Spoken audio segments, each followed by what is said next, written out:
The Holy Spirit Handbook, Chapter 27. The Holy Spirit is grieved by wrong conversation and conduct. The Holy Spirit is holy. Words matter to Him. Conversation is important to Him. Your conduct and behavior is monitored continuously. He will withdraw His manifest presence when He has been grieved or offended.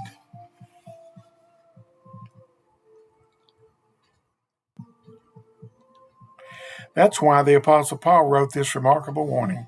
Let no corrupt communication proceed out of your mouth, but that which is good to the use of edifying, that it may minister grace unto the hearers. And grieve not the Holy Spirit of God, whereby ye are sealed unto the day of redemption. Let all bitterness and wrath and anger and clamor and evil speaking be put away from you with all malice.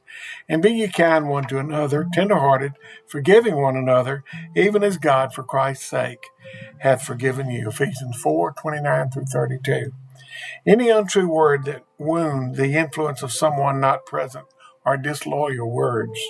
Disloyalty is unholy. It is so important that you permit the Holy Spirit to correct you and prevent you from saying anything that is grievous to Him.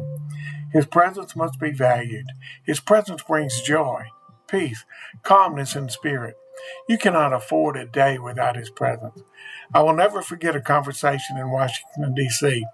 I came down from my hotel room full of joy and enthusiasm. I'd been praying in the Spirit throughout the day. I could not remember happier hours or days of my life. When I sat down to eat, the name of someone came up. I was talking with two of my staff members. When this name came up, I made a statement. I like the young man, but he's rather lazy. The conversation continued, and after about 1 hour, I returned to my hotel room. But something was wrong. As I began to lift my hands and sing to the Holy Spirit, a cloud of heaviness settled into my heart. Something was out of order. So, not knowing what was wrong, I simply began to sing louder and become more aggressive in my worship. The heaviness in my spirit remained. Suddenly, the Holy Spirit spoke to my heart. Why did you tell them this young man was lazy? I stopped. Then I replied most defiantly to the Holy Spirit, well, because he is lazy. You have offended me, the Holy Spirit spoke into my heart.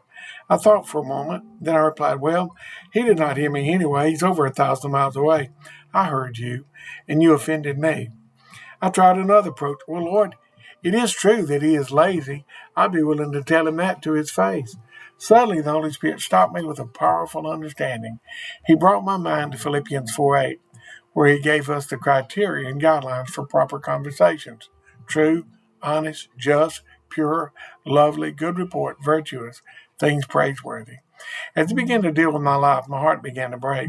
I realized that I'd spoken in a destructive way about someone who was precious to Him. If something does not qualify for meditation, it does not qualify for conversation. If it does not qualify for my mind, it does not qualify for my mouth. Picture a mother showing you a photograph of her baby. Can you imagine her response to you if you begin to sneer and make fun of the child? What an ugly child. I despise that child. That mother would withdraw from you instantly. You will see it happen in your own life every day. The moment you begin to discuss the flaws of those not present, the Holy Spirit will withdraw. I will go and return to my place till they acknowledge their offense. Hosea 5:15. When one of my staff members approached me, I asked what the appointment would be about. She wanted to talk about another staff member. Then let's call her in and hear your accusation against her. I reached for the telephone. Oh no, I don't want her to hear what I'm saying. Let's just forget about it. Imagine every church that would focus for 12 months only on encouraging conversation about others. Imagine your family if every person would only speak well of each other. You see, we've been taught to say good things about people because they might find out about it, but that is not the only reason you must avoid wrong conversation. Others warn, what goes around will come back around.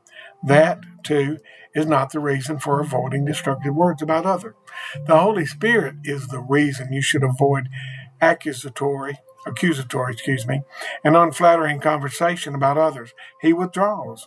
His absence creates sorrow and heaviness of spirit.